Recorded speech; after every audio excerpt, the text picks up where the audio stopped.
नमस्ते गाइस, सबैजनालाई good morning. भर्खर उठेको म चाहिँ अनि ब्रस गरेर बसिरहेको छु। गाला यत्रो झुन्निरहेछ, अब कस्तो असजिलो भइरहेछ कि दुखेर।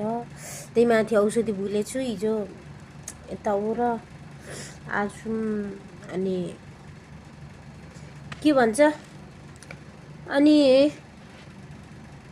मेरो फर्स्ट भिडियो है बोलेर बनाएको। म चाहिँ अहिले मेरो साउनीको माइतीमा छु। यस्तो बिजोग भएर सुत्नुपर्छ, के गर्नु, परदेशी जिन्दगी हो, सोचे जस्तो हुँदैन।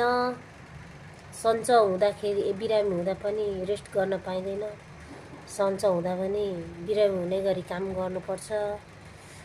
परदेशमा गाह्रो छ। हेत्तेरिका यो पोको कहिले निको हुन्छ हौ। धेरै गाह्रो हो, धेरै गाह्रो। अनि मेरो यो भिडियो कहाँबाट हेर्दै हुनुहुन्छ सबैजनाले कमेन्टमा लेख्नु होला ल। मेरो फर्स्ट भिडियो अनि युट्युबमा मलाई पनि युट्युब खोलेर रमाउन मन लाग्छ अनि आफूले जे गरेको छ त्यही सेयर गर्न मन लाग्छ। सो मेरो पनि स्टार्टिङ भिडियो हो।